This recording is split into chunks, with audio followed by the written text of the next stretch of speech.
Good evening, everyone of you. Good evening, madam. Hi, good evening, Sanajay Surya. Right, okay, Okay, right. madam. Mm, right. You're not Sanajay Surya, no? Right. Yesterday we started the unit 2, that is developmental psychology. Okay, and we discuss what is lifespan development, LSD, referring to keywords. Then we distinguish between growth and development. Then we looked at aspects of development, cognitive, physical, socio emotional. And then we discussed factors affecting lifespan development. What are the two factors we discussed? Factors affecting lifespan development. What are the two factors we discussed? Nature versus nurture, learning versus maturity. You're correct. That was Ibrahim. Okay. Yes, you're correct. Nature versus nurture. It means heredity versus environment, the same thing. And then maturity versus learning. And then we started theories of lifespan development. Under theories of lifespan development, we have 5 theories. We started with Piaget. Piaget's theory of cognitive development. So Piaget discusses how cognitive development happens in children. And then we started Piaget's theory, and we discussed the Piaget's theory under 3 components. One is underlying principles. I gave you 3 underlying principles. Who can remember the 3 underlying principles of Piaget's theory of cognitive development quickly? Cognitive development is age related. Yeah, Cognitive development takes place in stages. yeah.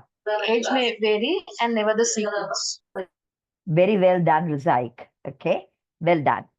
So then we discuss another component of Piaget, that is the cognitive process. How cognitive development happens.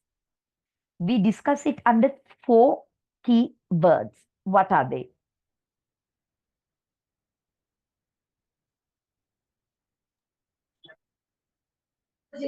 Schema, assimilation, accommodation, and equilibration.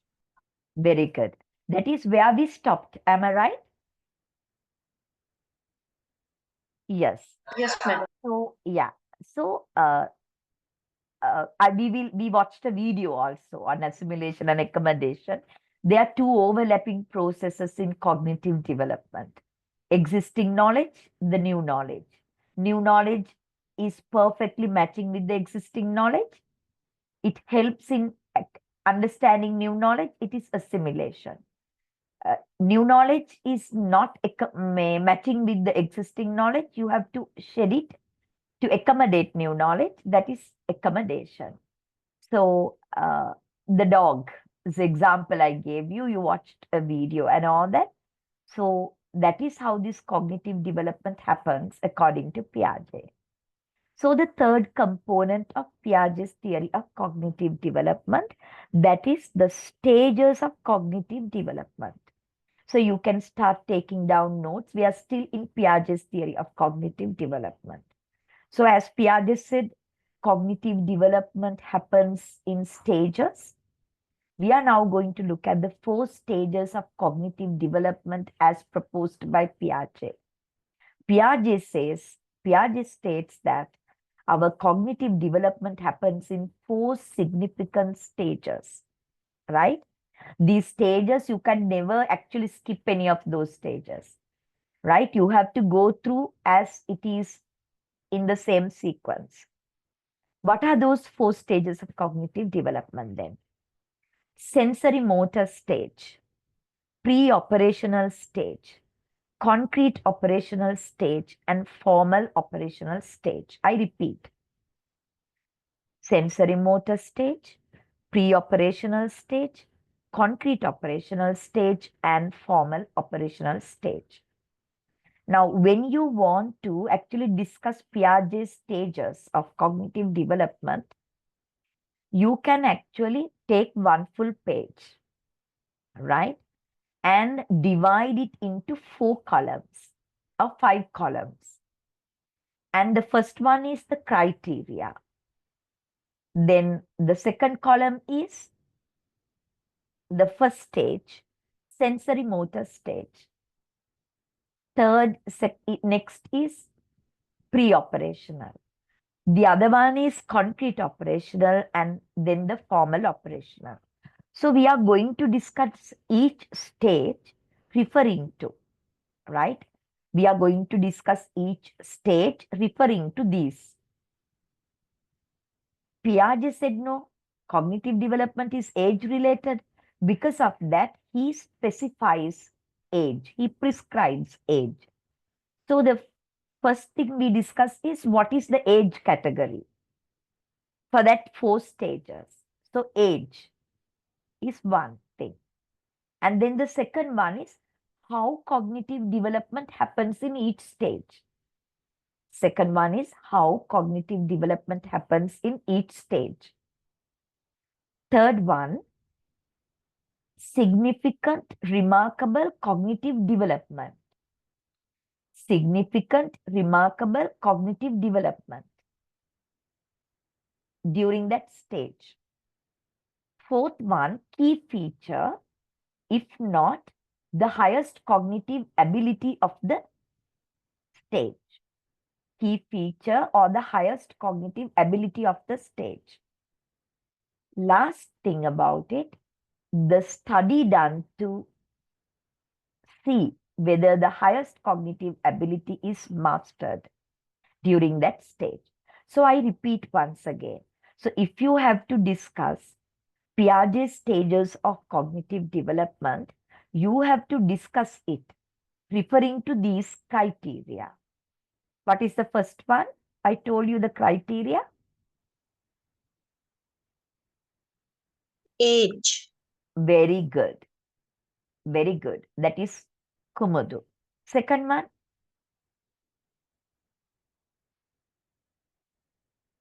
Sensory motor. no, not the stage I'm asking. Second criteria to discuss the stages. The cognitive development that take place. How does the cognitive development happen? Right? How does Yeah. cognitive development happen? Okay, that is a second thing that to discuss the stage. Third one,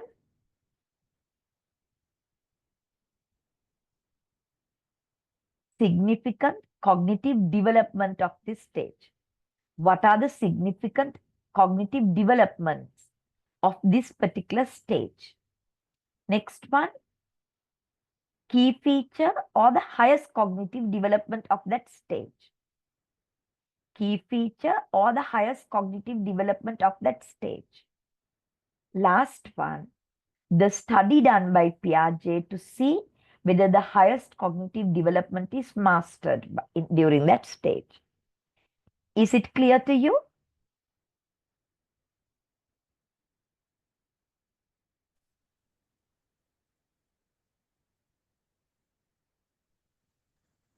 What is the fifth one, madam? The highest, no, sorry, the study done, the experiment done, the study or the experiment done to see whether the highest cognitive development of the stage is mastered. Is it clear now?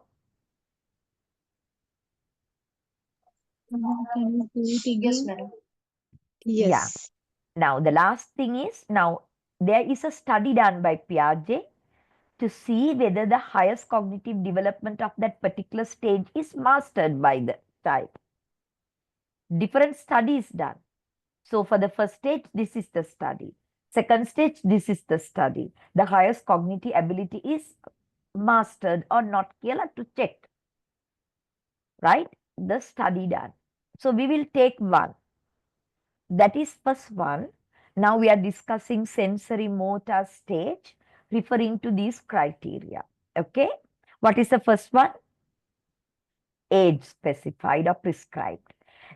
According to Piaget, sensory motor stage of cognitive development is birth up from birth up to 18 months to 2 years. Got it?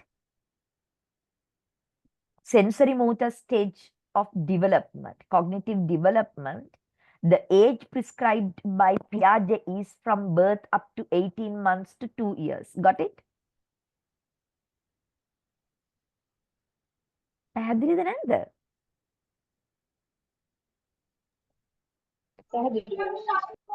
Yeah, okay.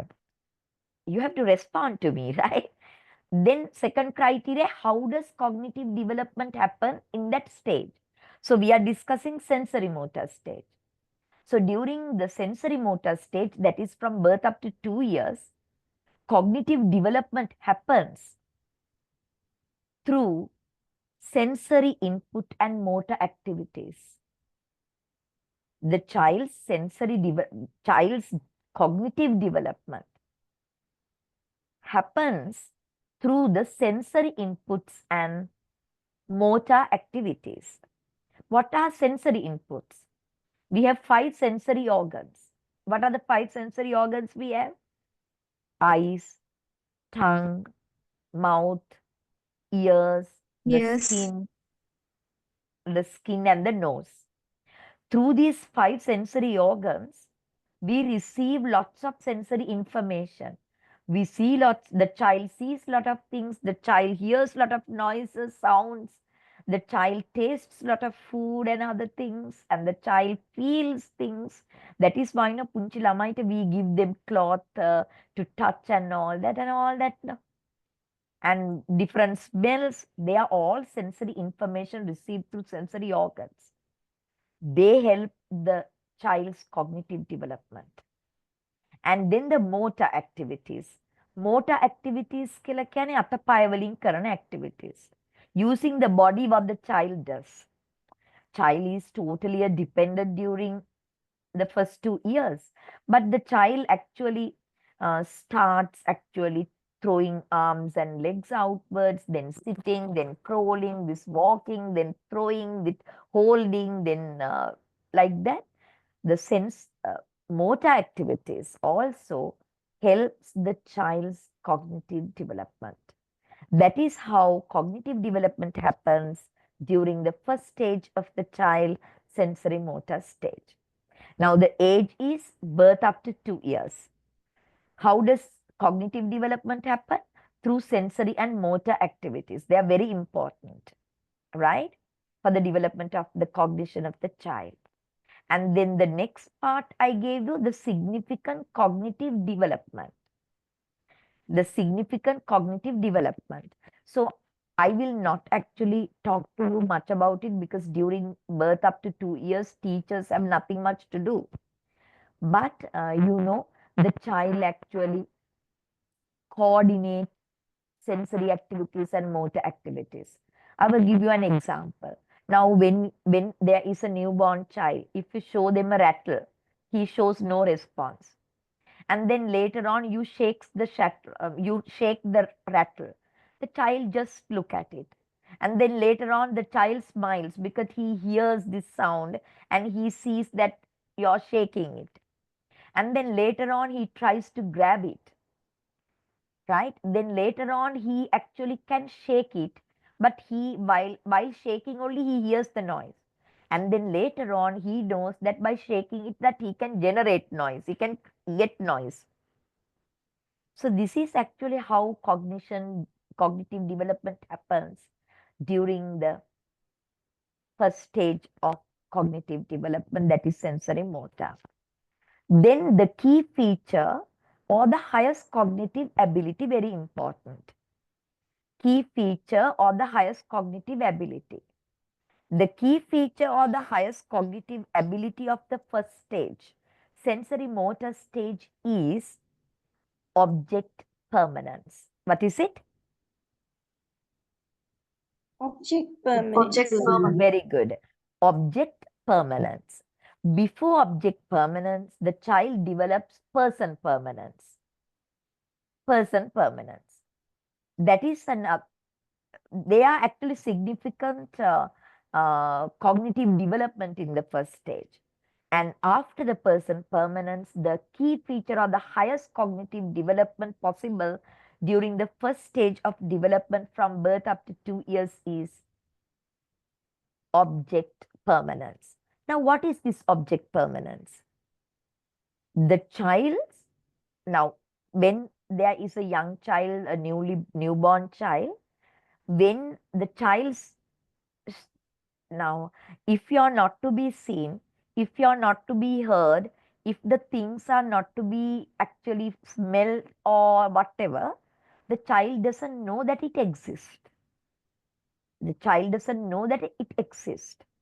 But as the highest cognitive development of this stage, the child develop that understanding of object permanence. That is, even though the objects are not to be seen, not to be heard, not to be smelled, or not to be felt, they exist. They exist. Child learns it. If the child learns that when the objects are not to be seen, but still they exist, not to be touched, still they exist, not to be smelled, still they exist, that is termed as the development of object permanence. And that is the key feature of the first stage. Then what is the study done by Piaget and the followers even today, right? To see whether the child has mastered this concept of object permanence during the first stage of development.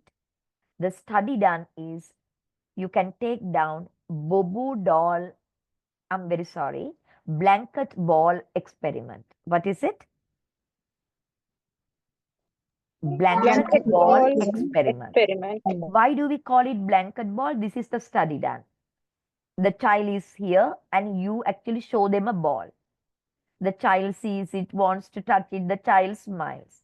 And then the mom put the ball under the blanket. Now the ball is not to be seen or what.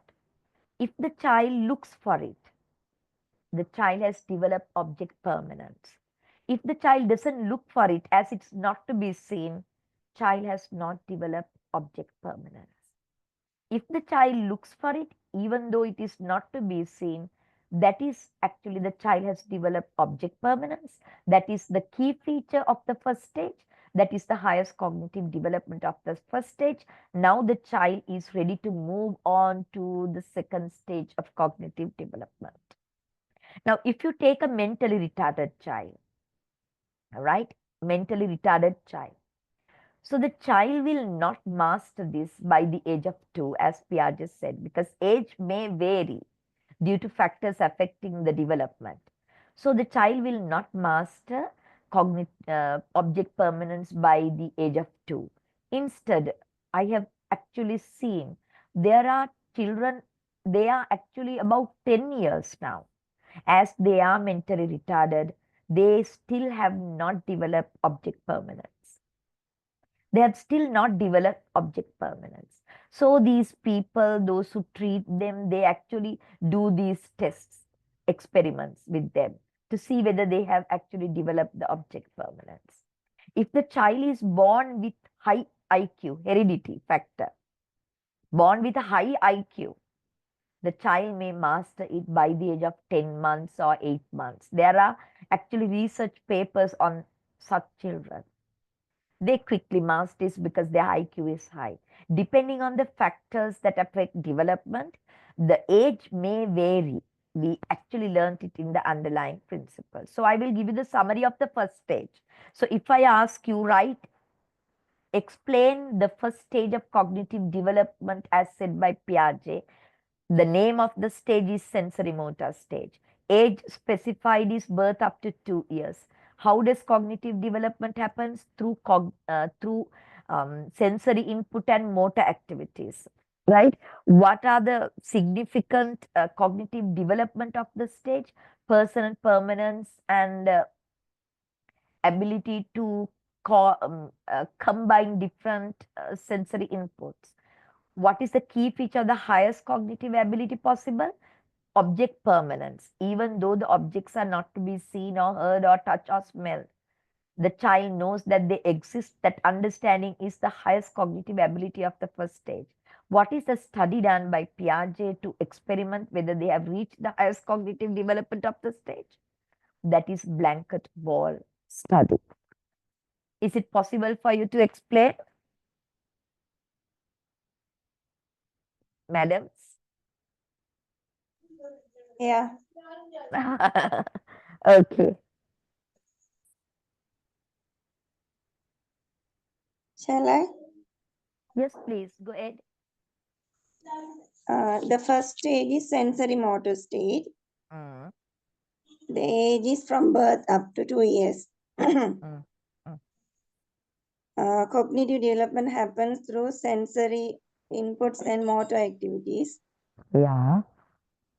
The significant development in this stage is ability to differentiate things.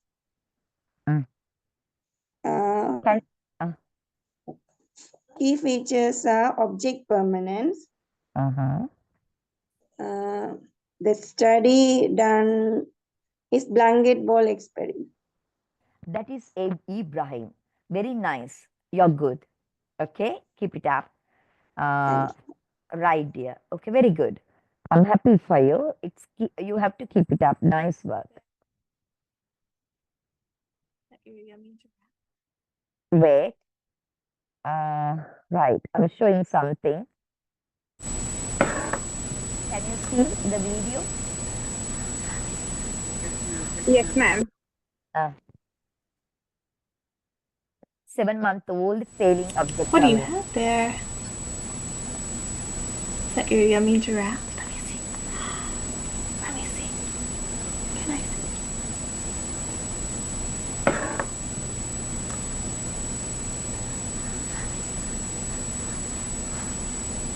Where'd he go? Where'd he go?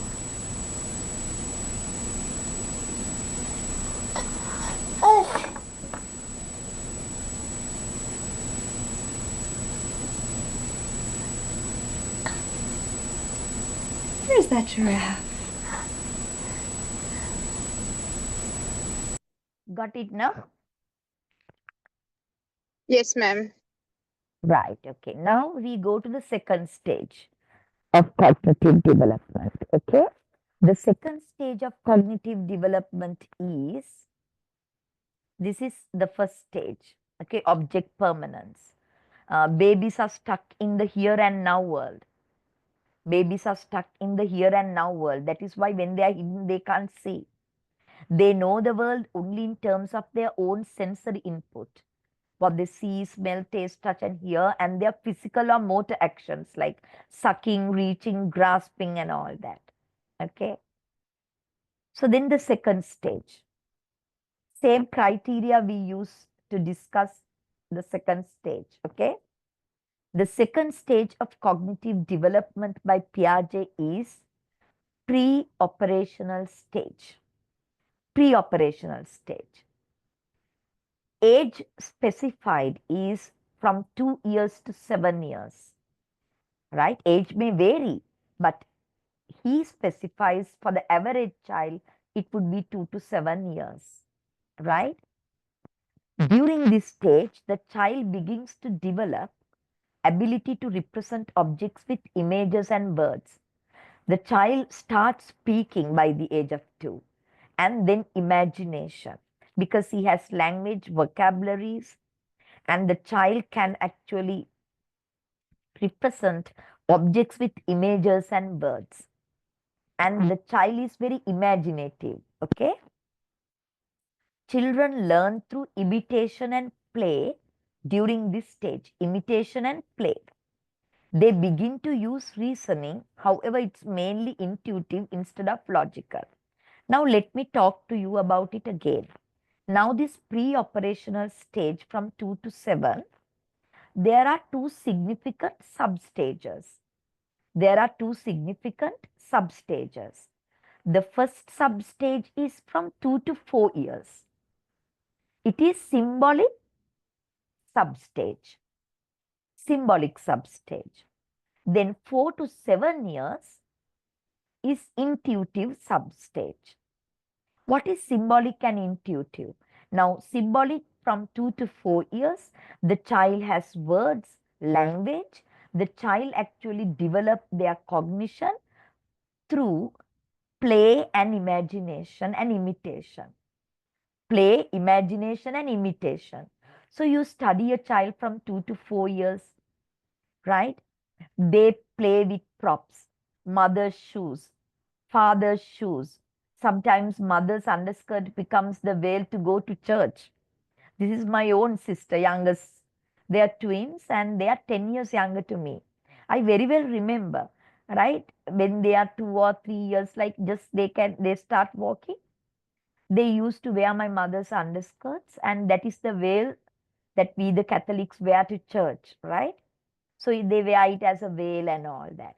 And they use little plastic balls and all that. And they play the role of my mother and my mother's best friend, Muri. My mother is Everista, Muri. So one is Everista, one is Muri. That is imagination, right? And they have conversations and all that. Pol Harigana need Everista and all that. They have little language, they have the power of imagination, and they actually use symbolic power to engage in play activities. And they use props as to represent different objects. Now, for example, if you take the broom, they actually use the broom as a kind of an aeroplane and all that. And my father was a chain smoker. My father actually is dead and gone. My father was a chain smoker. That they see, their father was all the time smoking. I very well remember they were, now I actually think of them, right? They were kind of using different paper rolls and put it into the mouth and imitate my father's smoking. This is actually imaginative play. So they have language, symbols, objects to represent, props to represent objects like that. And they develop their cognition during the symbolic sub-stage, that is 2 to 4 years. Then come the 4 to 7 years. There the cognitive development happens through intuition. They are not logical thinking, but they have some thinking power. So because of that, they ask lots of questions. 4 to 7 years. They ask lots of questions. Now, why this ball is red, Amma? Why it is not black? Why it is so small? Why it is not big like this? Why it is here? Why it is not kept on the table like that? They keep on asking questions. They are sometimes not logical at all, right? But they are very inquisitive, and that is intuition, right? So that is actually the beginning of the thinking process. That is why we say pre-operational stage, because cognition is thinking, okay? Cognition is thinking. This is the beginning of their thinking process. So during the symbolic substage, they engage in play activities, different types of play activities.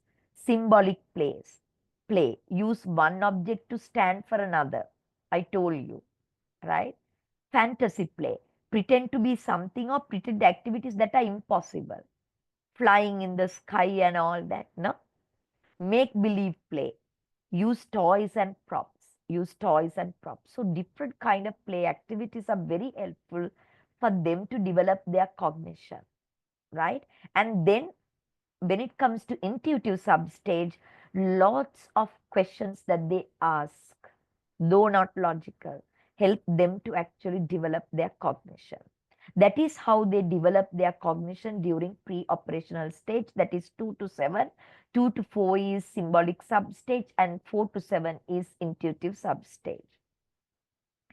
Then the highest cognitive ability, okay? The highest cognitive ability. We can go for several abilities. One is animism, the other one is egocentrism. I repeat, animism, egocentrism. I spell the two words, okay? Animism, A-N-I-M-I-S-M, A-N-I-M-I-S-M. animism. Egocentrism, egocentrism, egocentrism, that they are born with animism and egocentrism. They are born with these animism and egocentrism, they are limitations. But during this pre-operational stage, as the key feature, as the highest cognitive ability, they actually shed the limitations of animism and egocentrism. Shedding animism and egocentrism is the highest cognitive development. So what is animism? What is egocentrism? They are born with these limitations, okay? Animism is the children are born with the false belief that inanimate objects have lifelike qualities. Inanimate objects have lifelike qualities. They have that misbelief. They have that false belief. By the time they reach the end of pre-operational stage, they shed animism. They come to know that there are inanimate objects and they don't have life. That is why, you know, when the young ones are not crying and all that, mothers used to show them the moon and say, Handa mama. Right? So the moon is given that life-like qualities, Handa mama. Kiripani arang enawa. And then when the child hurt his leg and mother hits the table. Why did you hurt my child? And mother hits the table, the child stops crying. Why? The child believes that this table has living qualities. So that false belief is shed as a key feature of the second stage, that is shedding animism. Then the highest, the key feature, the other one is shedding egocentrism. Now the child is born with egocentrism. If not, the child is egocentric, right? By the time they reach the end of pre-operational stage, the child sheds egocentrism. What is egocentrism? The child can't actually see different perspectives. The child can't see different perspectives. The child understands only one perspective. The child can't see different perspectives. And that inability to take different perspectives is shed. And they develop the ability to see or understand different perspectives. I will talk to you about the study done by Piaget for that. Then you will understand this better. The study done by Piaget to see whether the child has mastered the highest cognitive ability of the second stage pre-operational, that is shedding egocentrism, right?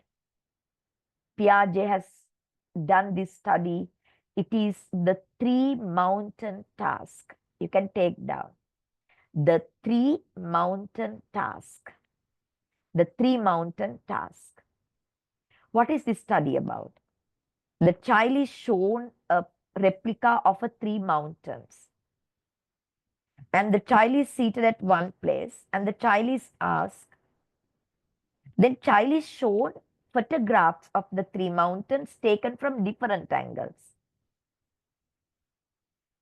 Right? Different angles. And the child is asked, what are these pictures about? Kerala.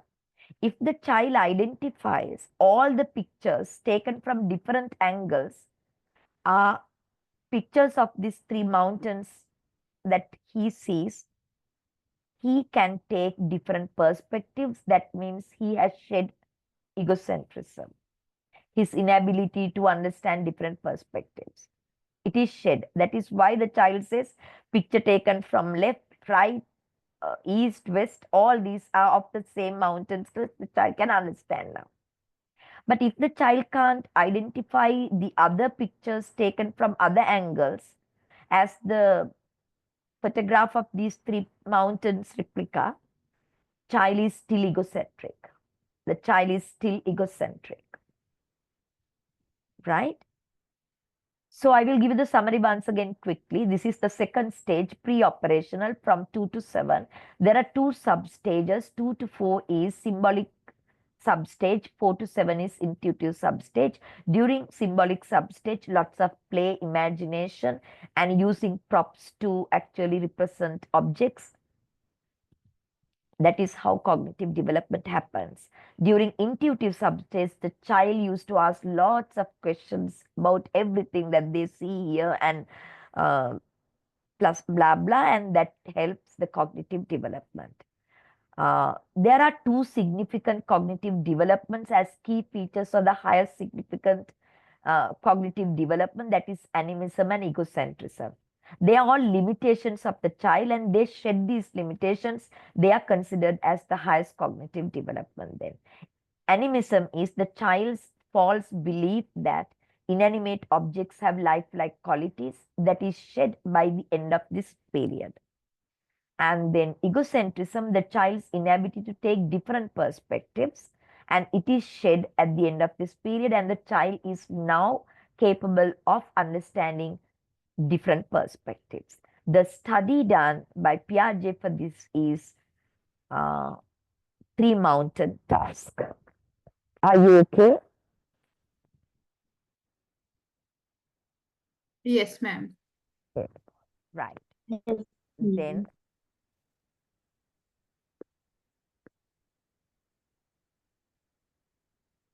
right.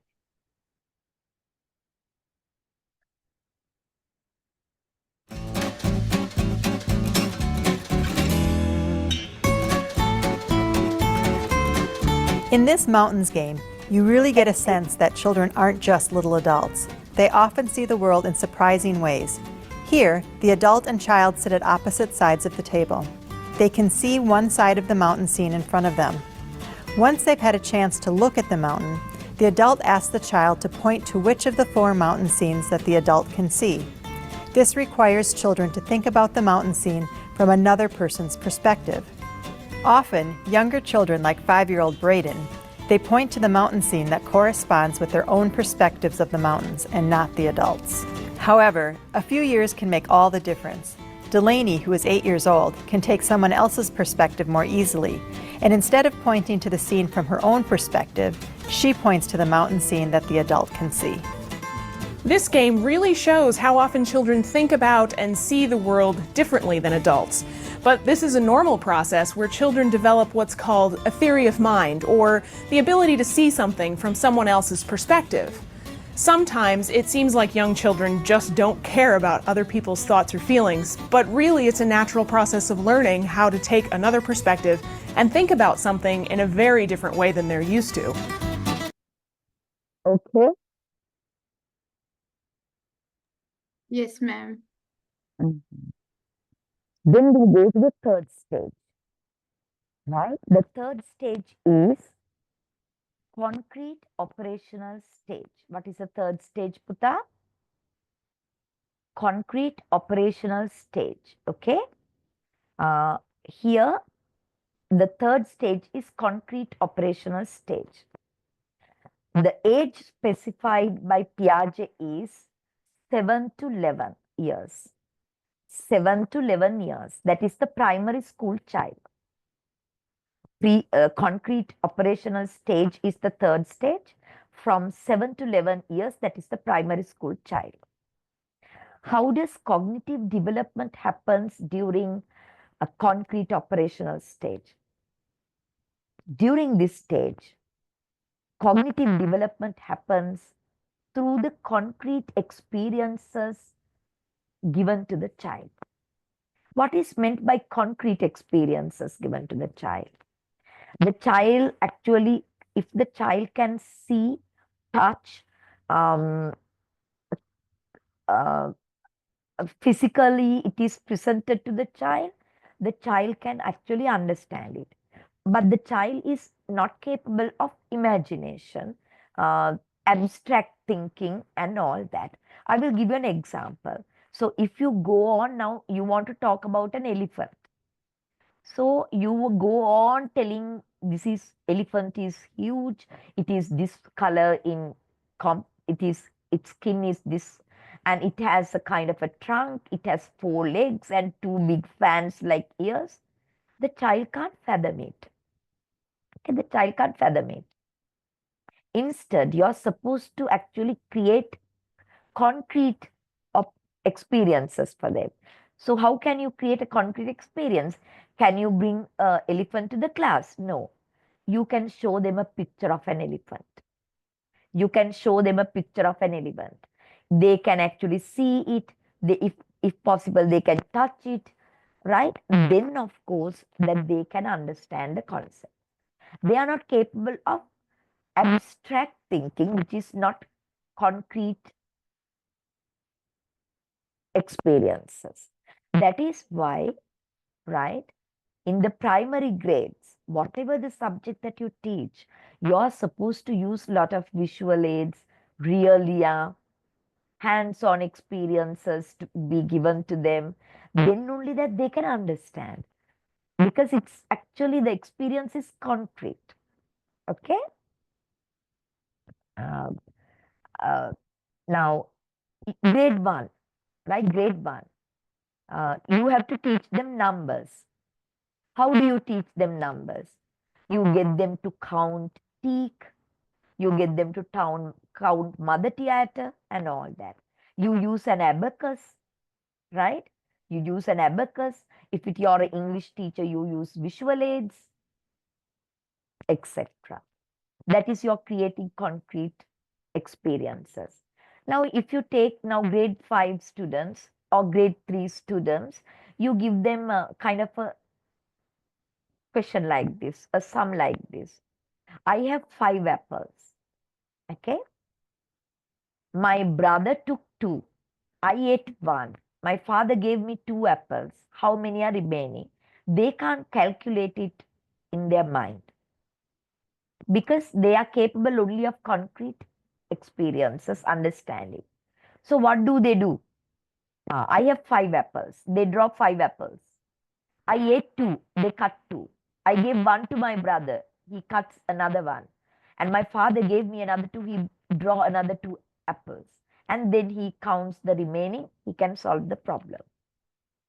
This is because that they are capable only of understanding concrete experiences. Did you get that? Yes, ma'am. So what are the significant cognitive development during the 3rd stage, that is from 7 to 11, the primary school child? We are going to discuss these 4. You can see it on the slide: classification, seriation, reversibility, and conservation.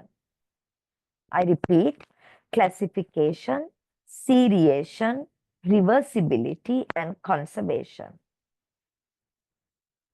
What is classification?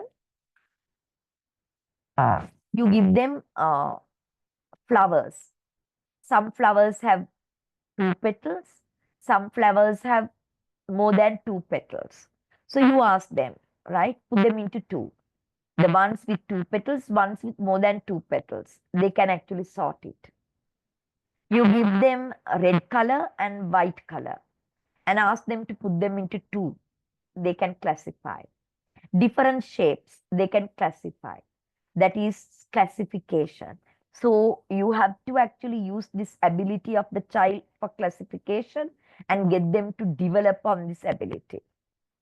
Whatever the subject that you teach, even if it is English language, you can think of classification, right? Names of animals, names of flowers. They can classify, okay? Like that. Pictures of animals, pictures of birds, pictures of like that. So they can classify, okay? Second one is seriation. Seriation means now ascending order, descending order, right? From the biggest to the smallest, from shortest to the tallest, from the light color to the dark color, the shades, So they arrange them in seriation. That is another significant cognitive ability that the students master this stage. That is why in language classroom, you can have alphabetical order, right? A, B, C, D, like alphabetical order. Then in maths class, ascending order, arrange them in ascending order or descending order. In the art class, from dark shades to the light shade, right? So that is seriation. It's another significant cognitive development during the third stage. Then the reversibility. Reversibility means they can think backward, work backward. Now in grade 1 or 2, you might give 2 plus 2 equals, you have a blank, they say 4. So when they come to grade 3 like that, you might give 2 plus a square blank equals to 4. So they have to work backward. That is reversibility. And even in language class, it can be done that you will give them jumble letters and ask them to actually form a word. Reversibility. And here in this jigsaw also, that is what is happening. You actually jumble it and ask them to arrange it. That is reversibility. And then the highest cognitive ability or the key feature of the third stage is the concept, the development of conservation. Development of the ability to understand conservation. Conservation is, I will first give you the study done. There are several studies done. First one, the beaker study. Now the child has two glasses of same size and they have liquid as you see it in the picture.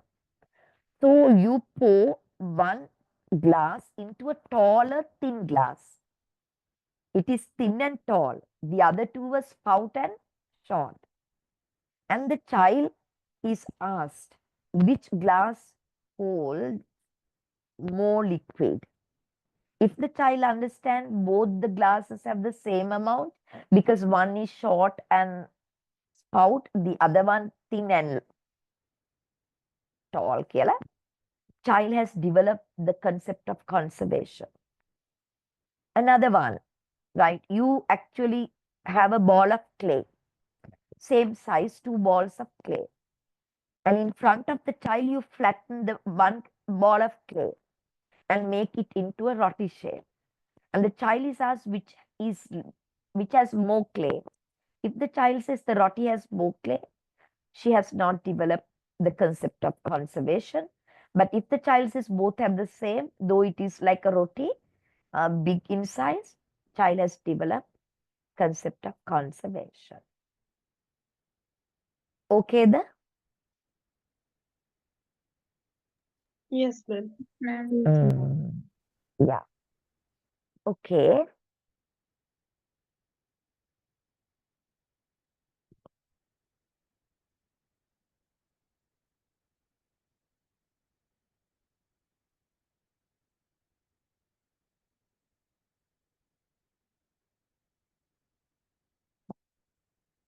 A second.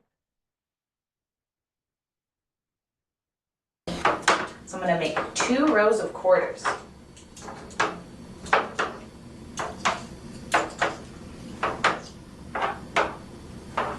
Okay.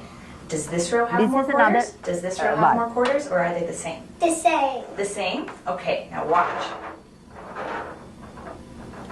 Now, does this row have more quarters? Does this row have more quarters, or are they the same? That one has more quarters. That one has more quarters? Yeah. Why does that one have more quarters? Because it's stretched out. Because it's stretched out? Yes. Okay, so how many are in this row? 1, 2, 3, 4, 5. Okay, how many are in this row? 1, 2, 3, 4, 5. So, are there more in this row, or are they the same? The same. The same? Yeah. Okay. Okay, so we have 2 sticks. Is this stick longer? Is this stick longer, or are they the same? The same. The same? What about now? Is this stick longer? Is this stick longer, or are they the same? That stick is longer. The stick is longer? Yeah. Can you tell me why? Because you moved it over. So now it's longer. Yeah. Okay, tell me. I'm gonna pour blue water into each of these cups, and you're gonna have to tell me when when they have the same amount, okay?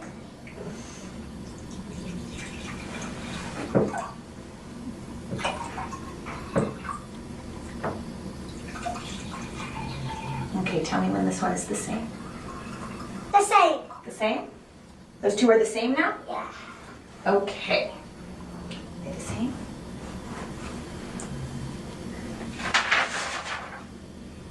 Good? The way they're the same. Good. Okay, now watch this. We're gonna take the blue water from this glass, and we're gonna pour it into this glass. Now, does this glass have more water? Does this glass have more water, or are they the same? Has more water. This one has more water? Yeah. Can you tell me why? Because that one's higher than that one. That one's higher than that one. Right. Can you tell me, does this ball have more Play-Doh? Does this ball have more Play-Doh, or are they the same? That one has more Play-Doh. That one has more? Yeah. Let's try and make them the same. Make them into two of the same size. What about now?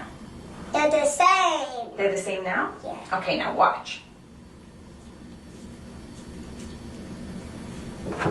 Now, does this one have more Play-Doh? Does this one have more Play-Doh, or are they the same? That one has more Play-Doh. That one has more Play-Doh? Can you tell me why? You smushed that one. Because that one's smushed. How about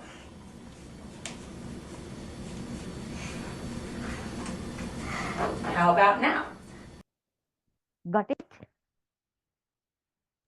Yes, ma'am. Hello? Yeah. Okay. And then we get to the last stage of Piaget. And when it comes to the last stage of Piaget, it is actually formal operational stage. Formal operational stage of cognitive development. It is normally the 11 plus, okay, 11 plus, or 11 to 15 years if you want, but you can say 11 plus because some might take 10, 18 years and all that to develop their abilities, cognitive abilities of the formal operation stage. There, actually, the child develops their cognition through manipulation the world in their minds. Through they are capable of manipulating the world in their mind. That is abstract thinking. They don't need concrete experiences to understand things. They develop their ability to manipulate objects, things in their mind. That is, no concrete experiences are needed when they are in the fourth stage. Okay. And they move beyond concrete experiences and they can understand abstract things and they start thinking logically. They put two and two together and try to understand the connections, right? They can actually put two and two together and then reason it out. All these higher order thinking, synthesis, analysis, creativity, logical thinking, all these higher order thinking abilities come to them after 11 plus years, right? So abstract thinking is the highest cognitive ability. Abstract thought is the highest cognitive ability, right? Now, if you look at this picture here, what do you think this painting is saying? So different people might have different interpretations. One might say that is autumn. One might say that is actually something else. So there is a possibility of being creative, analytical, and critical in their thinking when they come to 11 plus years during the fourth stage. What is the study done? So the highest cognitive ability is their ability to engage in abstract thinking and logical thinking. And what is the study done? අපි කියනවා pendulum task කියලා. Pendulum task. Pendulum is බට්ටා ඔරලෝසුවේ, the clock has the pendulum. And you can ask the child, can you calculate the highest speed that the pendulum can go? Right? Can you calculate the highest speed that the pendulum can go? If the child, now there are variables, weight of the push, right? The length of the string, and the size of the pendulum, the weight of the pendulum, and all that. If the child actually tries to calculate the highest speed that it can go by changing one variable at a time, he is capable of logical thinking. If the child tries changing several variables at the same time to calculate the highest speed that it can go, the child is not yet logical in thinking, right? And another question is, I remember even my uncles used to ask me when I was young, right? If you want a third eye, if you are blessed with a third eye, where do you want to have it? I'm asking you. Now your God is going to give you a third eye. You have only two eyes. So where do you want to have it? Quickly, without thinking much. Where do you want to have it?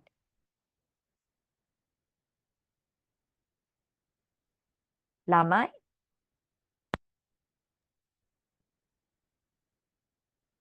Hello? Backside of the Yeah, that is yes, opposite because side of you are that. big people. Yeah. If you ask a young person, that she might think, "Ah, I have two eyes here now. I want it in the middle, between the two, right? Middle of the forehead, between the two eyes, they might say. But if you're logical in thinking, you might say, so I have to turn and see the back, so I want it the back here, right? Another one is which weighs more, which is heavier, 1 kilo of wool or 1 kilo of iron. My uncles used to ask me those. So I used to say it's 1 kilo of iron is heavier than 1 kilo of wool. But actually speaking, both are 1 kilos. No? So because of the same weight, same heaviness. But as you're not very logical in your thinking, you might say like that. So this is about actually the last stage of cognitive development. It is from 7 plus. They develop their cognition through abstract thinking. They are capable of by manipulating the world in their mind, and the highest cognitive ability is their ability to engage in abstract thinking. And then the very commonly done studies are the third eye study, and then the pendulum task. Okay, let me actually show you.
Okay, Benji, so I'm gonna ask you a question and I just need you to answer it, okay? So what do you think makes a pendulum swing faster? Wait. Okay, so you have all those materials and you could, test out that hypothesis, okay? Alright. The science words. I like science.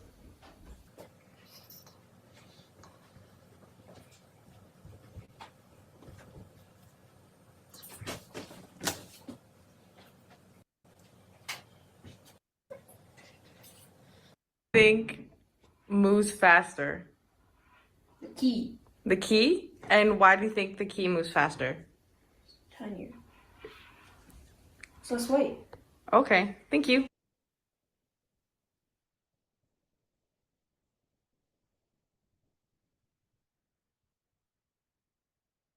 Okay, Caitlin, so I'm gonna ask you a question and all you have to do is answer for me, okay? So what do you think makes a pendulum swing faster? The strings. You think the strings make it go faster? Yes. Okay, so I think that is enough because we have to save time. So this is about Piaget's theory of cognitive development. Okay.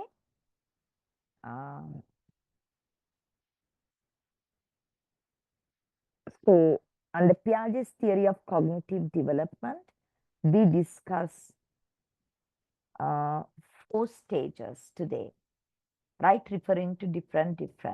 But I want to tell you, I will not repeat the same because it's time consuming. But I want you to do something like this. I want you to listen to the explanations I have given you, and I want you to make your short notes and get to know more about Piaget's theory of cognitive development. I think it's very informative for you, and as teachers, you should know Piaget's theory of cognitive development definitely. Okay, and here, as I promised you last time, I have a kind of some questions on Piaget. If you know the answers for these questions, you know Piaget's theory. So I have shared it with you here. All the MCQ questions in part 1 are based on Piaget's theory of cognitive development. I will tell you quickly, give me the answers without wasting much time. Piaget belongs to humanism, cognitivism, behaviorism, psychoanalysis school of thought. Cognitivism. Cognitivism, because he talks about cognitive development. Okay. It is the idea that objects exist even if they are not of sight, out of sight. Object permanence. Object permanence. Which of the following statement is true according to Piaget's children? Must complete each stage, but in any order. Right or wrong? Wrong. Wrong, because not in any order. Can miss some stages, but must meet the last one. False. Wrong. False. Must complete all stages by the time they are 5. False. No. False. Must complete all the stages in the same order. True. True. A schema is a. What is the correct answer?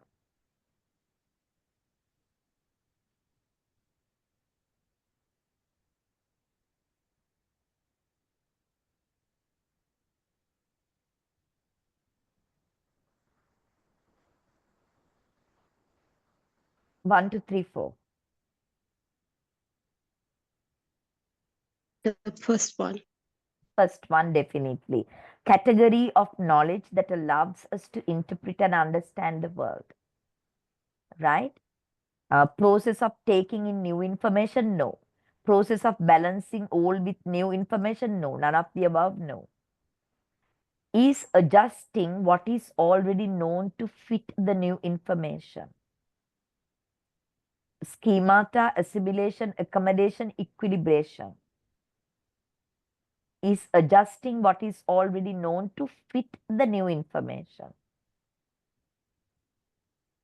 Assimilation. No, assimilation, you don't have to adjust. Number 4.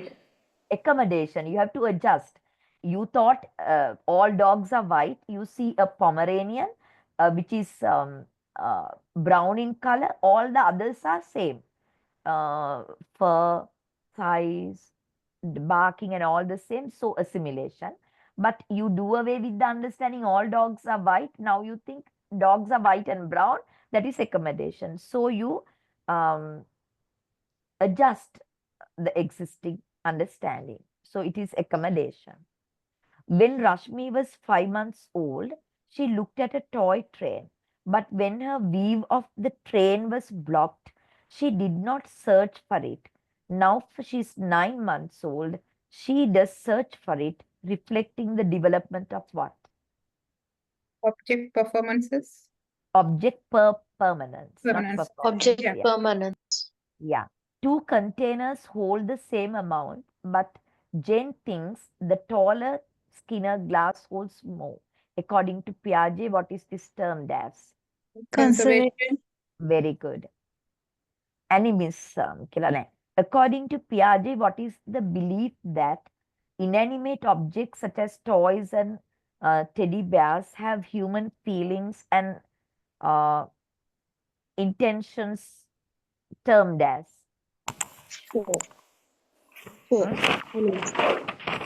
Animism. Animism.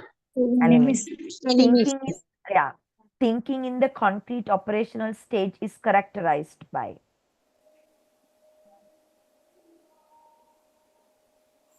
thinking in cognition. Thinking in the concrete operational stage is characterized by The number 3, reversibility classification. and Reversibility, conservation. classification, well done. conservation. Well done. Well done. So now there's another type of question. 4966 25 marks කියලා තියෙනවා. Define educational psychology. You can do that. State 6 important implications of educational psychology not yet discussed last day. Explain the term lifespan development. You can do that. Discuss two main factors that affect lifespan development. You know. You can answer that. Am I right? Yes, ma'am. Yes. Then this question quickly. Question 3. State the 4 stages of cognitive development in proper sequence as proposed by Piaget. State කිව්වම explain කරන්න ඕනේ නැහැ. State කියන්නේ සඳහන් කරන්න. ඒකට ලකුණු දෙකයි දීලා තියෙන්නේ.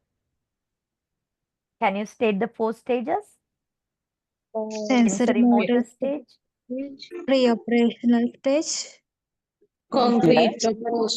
concrete formal operation. Very well done. State කිව්වම explain කරන්න නැහැ. Only 2 marks. Okay.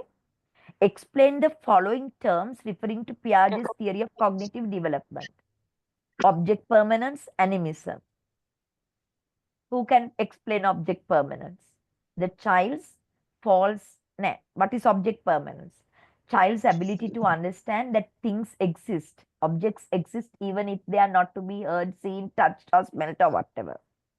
Animism, the child shedding the false belief that inanimate objects have lifelike qualities.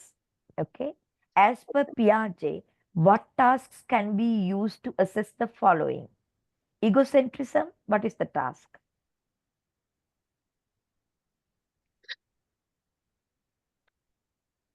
Three mountain task. The 3 mountain task. Very good. Conservation,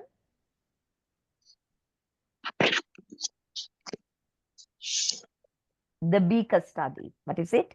The beaker study. The beaker study. State 4 major accomplishments of the 3rd stage of cognitive development by Piaget. State 4 major accomplishments of the 3rd stage of cognitive development by Piaget. Classification, Classification, Yeah. seriation, Very good. reversibility, and conservation. Very well done. Okay, y'all are good. Give an example of assimilation referring to Piaget's theory of cognitive development. Now we have to give an example. So it's very difficult. You have to explain. You can say that what you saw on videos and all that. Okay. State 3 classroom implications of Piaget's theory of cognitive development. අන්න ඒක පොඩක් challenging. We have not discussed that. State 3 classroom implications. How you are going to use this Piaget's theory in the classroom? පළවෙනි එක තමයි ලියා ගන්න. Wait till the readiness come. Wait till the readiness come. Piaget says cognitive development is age related. So the child should be ready to engage in that kind of thinking. So you have to wait till the readiness comes when it comes to classroom teaching and learning, right? Because cognitive development is age related. You can't expect a grade 1 child to actually understand something without real yeah or hands-on experiences because they are not ready for that yet. Okay, so design activities which are age appropriate. Design activities, design classroom activities which are age appropriate. Grade 11 ළමෙක්ට උගන්නන විදිහට grade 5 ළමෙක්ට උගන්නන්න බෑ. You need to use realia, abacuses and all that. And another one, use give them sensory experiences, experiential learning. Then they can understand easily, right?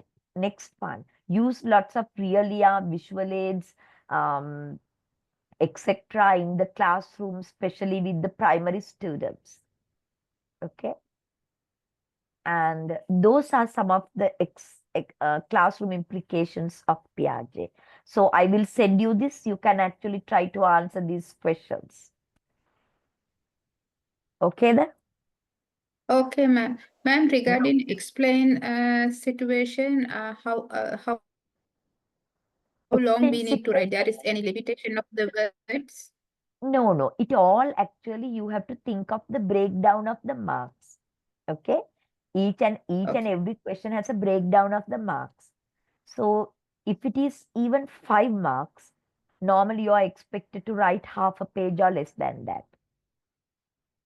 If it is a 10-mark question, you have to write 1 full page.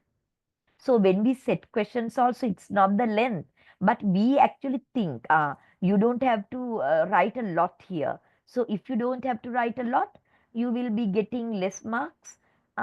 Maybe I allocate only 2 or 3 marks. If you can explain it with examples and write a lot, I will give you 10 marks for that question because I know that you can write a lot, Kela. Accordingly, that we will be giving marks. Don't worry. Always look at the breakdown of the marks. See how much that you're supposed to write. Got it? Yes, ma'am. Yeah, well done. So with the Piaget's theory of cognitive development done, we can come to our other theories. Okay. Now, if I'm to look at the other theories, okay, now Piaget done. We have Sigmund Freud's psychosexual theory. We have Kohlberg's moral stages. We have Erik Erikson's theory of psychosocial development. We have Bronfenbrenner's ecological systems theory. So there's no need to go in the same order as I have given it. I feel like leaving Sigmund Freud for tomorrow. Right? අපි Sigmund Freud හෙට කතා කරමු. Right? We will discuss Kohlberg's moral development and Erik Erikson's psychosocial development and Bronfenbrenner's ecological systems theory today. Are you okay? Okay, ma'am. Yeah. We'll start with this simple one. Okay? Bronfenbrenner's ecological systems theory of development. Bronfenbrenner is the name of the psychologist. Ecological systems theory of child development. Okay. According to this Bronfenbrenner's ecological systems theory, the child's development is influenced by the child's environment. Child's development is influenced by the child's environment.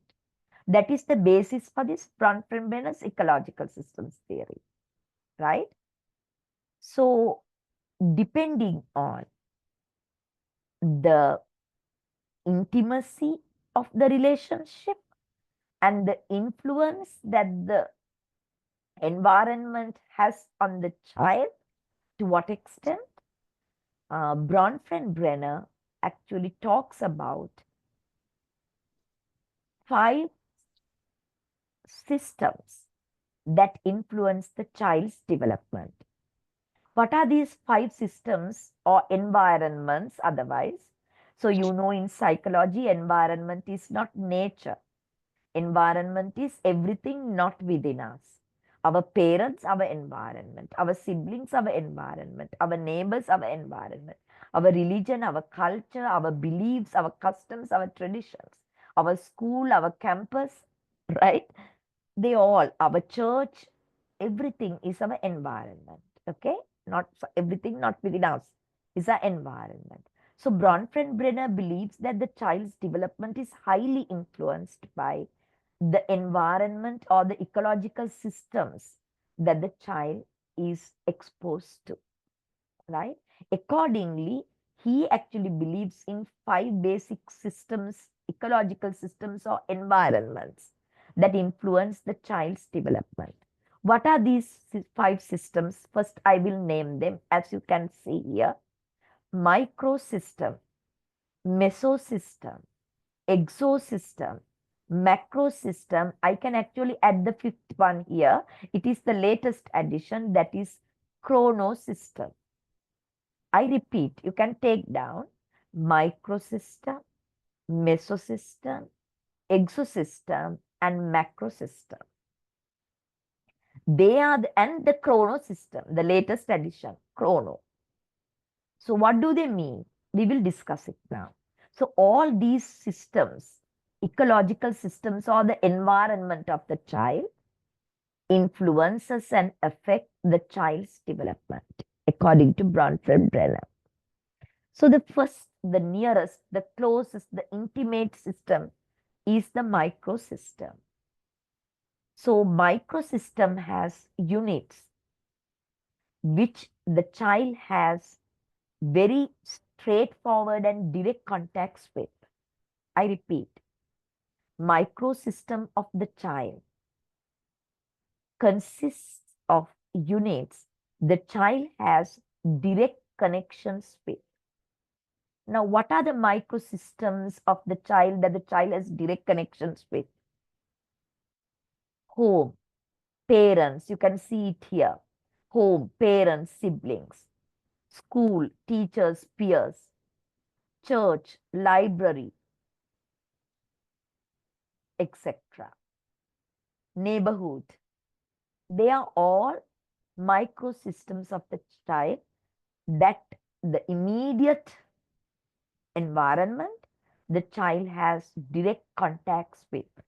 That is the microsystem.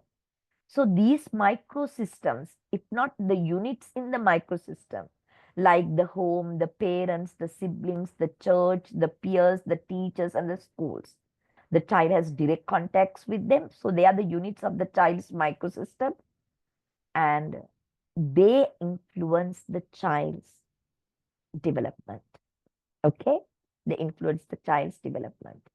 You all know, if the mother is kind, the child will grow up into a emotionally developed child. If the father is a drunkard, the child's emotions will be affected. If the child is born, if the child goes to a school where the best of education is given, it affects the child's development. If the teachers are good professionals, it influences child's development. If the child is sent to a school that no work is done, teachers idle, there are some schools like that, it influences unfavorably the child's development. Okay? If the neighbors, you are angry with your neighbors, right? Then next then we go to the mesosystem of the child. The mesosystem is this. Now you have the units of the microsystem now. You have the units of the microsystem, parents, siblings, peers, teachers, church, etc. They are separate units. And the interaction between and among the units of the child's microsystem is the mesosystem. I repeat, you have microsystem. The child has very direct communication and contacts with these units of the microsystem. And the interaction and the relationship between and among the units of the child's microsystem is the mesosystem. For example, you are the teacher. You are one of the units of the child's microsystem. Child has the mother at home. That is another unit of the child's microsystem. You are a unit of the child's microsystem. Teacher is mother is another unit of the child's microsystem. And for some reason, the mother and the teacher is not in good books all the time. They hate each other. Mother criticizes the teacher at home. The teacher doesn't want to talk about the mother with the child. As the teacher doesn't like the mother, teacher doesn't like the child as well. Wow. That is the child's mesosystem. It unfavorably affects the child. Suppose now the teacher, mother comes to school, helps the school with her capabilities and very supportive parent. That interrelationship between that connection between the two units of the microsystem of the child, which is the mesosystem, is very favorable. And suppose neighbors are one unit, parents are another unit, and the parents and the neighbors, they fight all the time. It affects the child's development, that is child's mesosystem. Understand or not? Yes. Understood. Yeah. Then we'll go to the exosystem, that is the next system of the level of the child's environment. Here, actually these examples, I don't take them as very good. I will explain to you. Exosystem of the child is something like this. The child does not have direct connections with them. The child doesn't have direct connections with them, but they influence the child's development. There are some units that the child doesn't have direct influence with, direct connections with, but they influence. No, they have direct connections with the child's unit. That though the child doesn't have direct connections with the units of the exosystem, the units in the child's microsystem has direct connects with those units. Okay.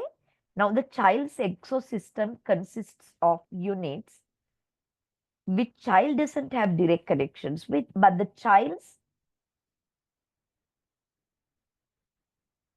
microsystem, the units in the microsystem has direct connections with them. That is the child's exosystem, and they influence child's development. I will give you an example. Now the father loses the job. Father is a unit in the child's microsystem, and father loses the job. So father's workplace is the child's exosystem. Why? As the father loses the job, father gets very hot-tempered and comes home to actually shout at everyone. It affects the child emotionally. And as father loses the job, father doesn't have money to provide the child with what she wants. It affects the child's development, right? So actually speaking, the exosystem is the child's exosystem.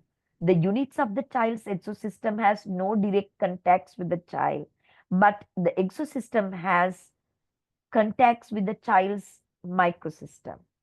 Because of that, the child's development is influenced. For example, mother going out to work. Mother going out to work, mother's workplace. Child has no direct contact, but they are in the child's exosystem. Why? As mother goes out to work, mother has less time for the child. If it happens, that exosystem, though child has no direct contacts with the workplace, that workplace has direct contacts with the child's units in the microsystem, it influences the child's development. As mother is working, mother is very knowledgeable about, mother is a teacher. Mother is a teacher. Exosystem is the mother's job. And as mother is a teacher, it influences favorably the child's development. Why? Though child has nothing to do with mother's teaching, mother is child's in the is a unit of the child's microsystem, so it influences the child. Then we go to the macro system, very large. They are actually very distant from the child, and but they influence the child's development, and they are more or less difficult to change, right? The politics of the country, the customs and traditions of the community, the religion the child practice. Church and religion are different, right? Religion is Roman Catholicism, Buddhism, but the temple and the church is the temple that the child goes to, the church that the child attached to. A temple එක ඉන්න අය නරු තමයි, right? But the big concept is the religion, culture, language that the child speaks, customs and traditions of the community. They are the macro system of the child. It influences child's development, right? For example, if you're born in America and if you're born in Sri Lanka, your macro systems are very different from each other. Am I right? Yes, madam. Yes, ma'am. Yes, ma'am. Then the chrono system. It is a new addition. Chrono is time related. That means you are born into different time periods. Now, for example, if you take, now I have a grandchild, I told you 5 months. Now he is born into a world of technology, am I right? But I was not born into a world of technology when I was doing my kind of A-levels, only that we actually started watching TV. Otherwise, we did not have TV, right? So you can imagine. So I was into a lot of reading, right? I was into a lot of reading. Every day like that, I read novels, short stories, books, and all that. But now, kids don't actually read. It's very difficult to get them to read with the digital device. They watch cartoons and all that. That is the chrono system you're born into, and it has an influence on the child's development. And another one, now COVID period. Now the children who actually were affected by COVID because they couldn't go to school, right? All the classes were held online for 1.5 years. They couldn't actually play with friends.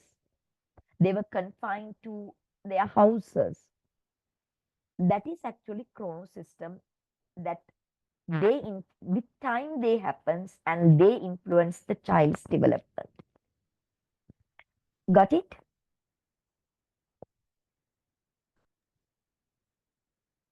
Yes, ma'am.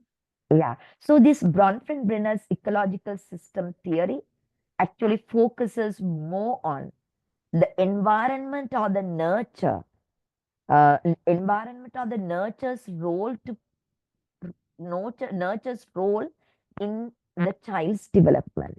Okay, and he talks about the child's environment into 5 systems and how they actually influence the child's development. So as a teacher also, that you have to have that understanding, because teachers facilitates the development of the child. Education has the goal of developing the child to a balanced personality. So these understanding the child's environments, how they influence the child's development, is a very much important, it is very important for the teachers. Okay. Yes or no?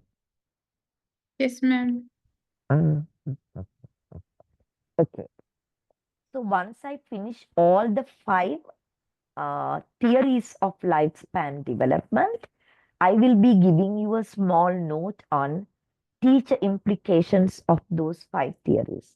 How the teacher can make use of this understanding and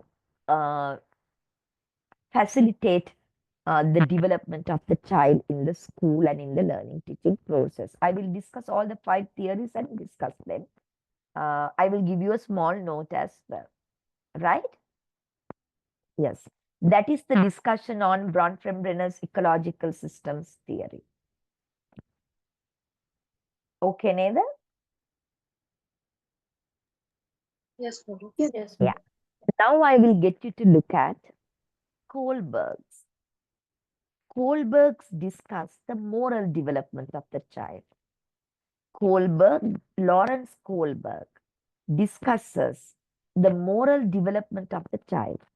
Now, Piaget discusses uh, cognitive development. Kohlberg discusses the moral development of the child. So, what is meant by moral development? What is morality of the child? What is It's about, morality? Hmm? it's about distinguishing between right and wrong. Yeah, you're correct. One's ability to distinguish between right and wrong.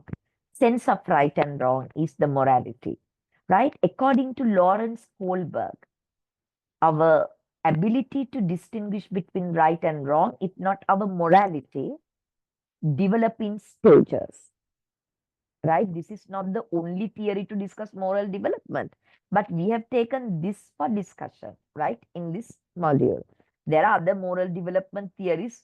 There are several of them. Okay, even Piaget has a theory of moral development. Okay, but I have taken, and in the syllabus it is actually prescribed, the Kohlberg's theory of moral development, that is sense of right and wrong, how it develops in the child.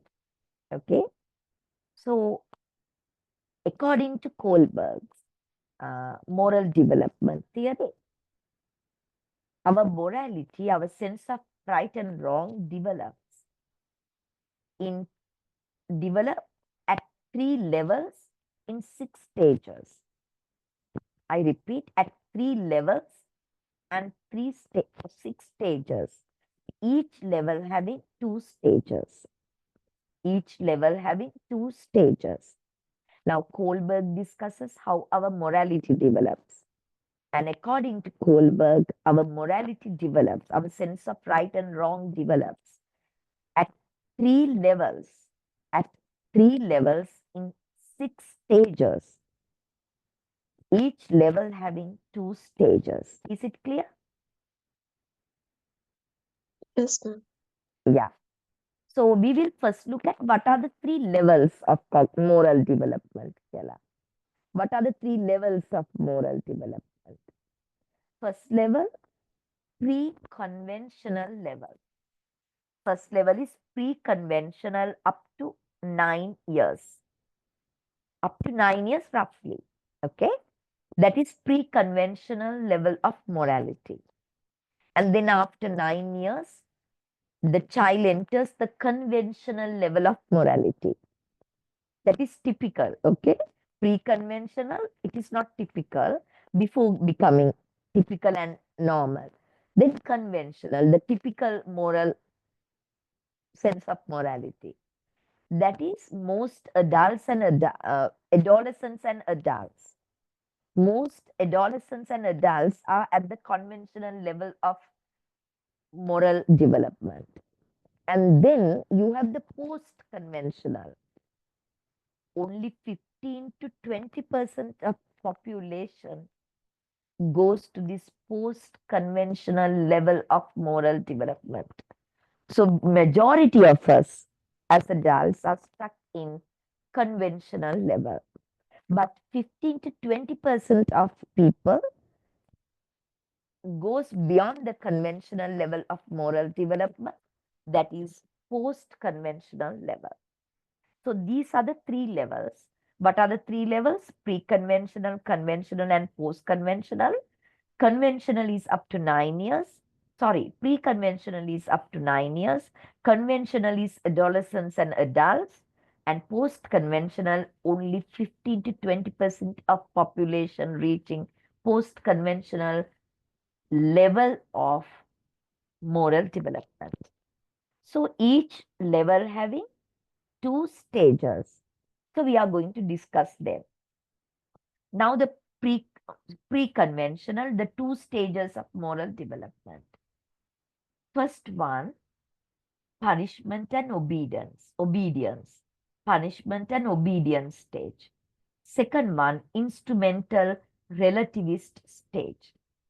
They are the two stages of the pre-conventional stage level of moral development.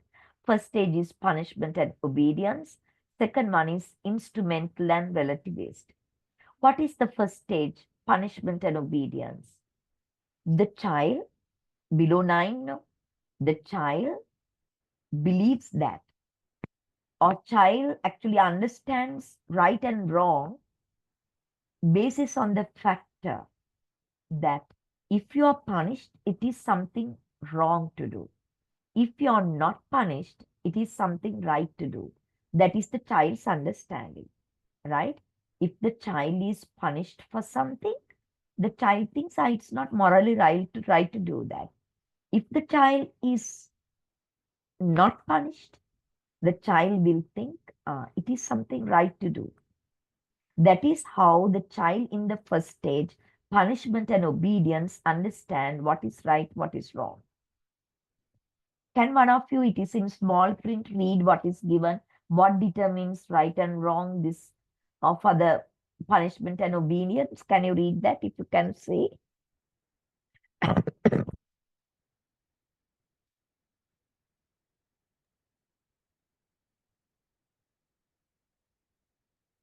May I read, ma'am? Please. Yeah, right and wrong defines by what they get punished for. If you get told off for stealing, then obviously stealing is wrong. Yeah. Now make it danger ka mehemai. Right? Danger ka mehemai. Now, normally, if the child does something wrong, that we sometimes show our annoyance, ask not to, and punish or whatever, it may be that the child is actually uh, ignored. It is a punishment, right? You don't have to shout, you don't have to hit. Maybe the child is ignored for some wrong done. The child understands that this is something wrong to do, Kyala. But sometimes, this happens also. You are not in good books with the neighbor. So the child actually all the time talks to them. The child actually wants to go and play with them and all that, and you punish them. Punish kene gahana baina vitara newe. The child feels that you don't like it. It's a punishment, okay? So the child thinks talking to the neighbor, playing with them is wrong. You get that? Yes, ma'am. Then we'll go to the second stage of the pre-conventional level. Instrumental and relativist. Instrumental and relativist කියලා කියන්නේ the rewards. If the child receives a reward for something done, the child thinks it's the right thing to do. The child is motivated to take it as morally right. If the child is at the second stage of moral development, if the child is at second stage of moral development, the child believes that what is rewarded is the right thing to do. Right? Can you actually read what is given in that box?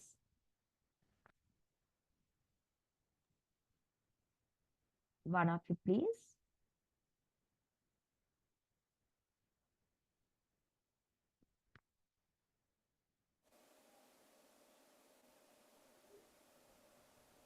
Nobody wants to?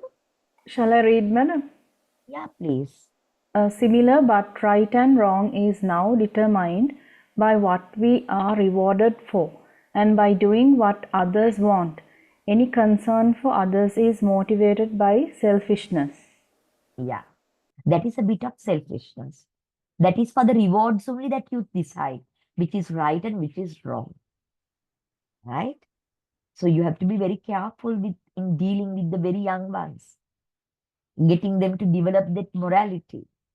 If the child is at the first stage of moral development, if you punish the child, if you show the annoyance, if the child doesn't feel that mother likes it or not, and that is a punishment, and the child decides what is wrong and what is right accordingly. And in the second stage, first level, If the child receives a reward, maybe a praise, maybe a smile, maybe something to eat, maybe you show admiration, and then the child decides that is the thing to do, that is the right thing to do. Right?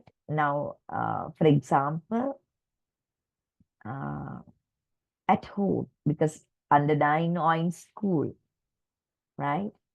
The child is actually all the time taken to the teacher's desk. The teacher speaks to the child a lot, and favoration is there. It's a reward to the child. So the child thinks now it is done because, the child, maybe the child's mother sends gifts to the teacher, right? And then the reward is there. Teacher always actually, the child gets the feeling the teacher likes me. And the child actually continues to think that bringing gifts to the teacher is the right thing to do. Something like that, okay? Then we'll go to the second level. The second level is conventional. That is actually most of the adults and adolescents are stuck there. 80% or 85% of population is stuck at the conventional level, because only 20% of them can move beyond. So conventional level also has 2 stages, stage 3 and stage 4 of moral development. If it is stage 3, interpersonal concordance, that is the name given to the stage. Interpersonal concordance. If not, අපි කියන good girl, good boy stage කියලා. Good girl, good boy stage. Interpersonal concordance or good boy, good girl stage. What is meant by good boy, good girl? Right. You always want to please others. You always want to please others, right? If you can please your mom, if you can please your teacher, if you can make your friends happy, if you can make your grandparents happy, if you can make your neighbors happy, that is the right thing for you. You decide that is the right thing to do, right? Now, for example, if you actually play the piano and you like learning music, if the child feels that it makes the mother happy, the child decides that is the right thing to do. Okay. And in school also, they want to actually please others. If the others are pleased, they think that is actually right thing to do. That is their mindset. Interpersonal concordance, or good boy or good girl killer. But there's a danger, because they are 9 plus when they come to conventional level. They are actually more or less adolescents. They are getting into adolescence. You know the nature of adolescents. Who they want to make most happier, or who are they actually most connected with? Is it the parents? Is it the teachers? Is it the peers? The peers. Peers. That is the danger, right? So they might feel the right thing to do is what the peers are made happy. If I can make my friends happy, that is the right thing to do. That is a third stage of moral development, because they are more connected with the peers at this stage. Okay. So if suppose now the child is in a gang, or the child's friends, they are actually smoking. So the friends are happy if you also smoke. So the friends actually force you, ayo macam bipang cigarette ekak and all that. So for him, what is right or wrong, he decides accordingly to be the good boy or the good girl in the eyes of the people. For them at this stage, most important is the peers. So he or she will not hesitate, will smoke, because the good boy, good girl concept. That is the danger. So the teachers also, parents also have to be very mindful about this, right?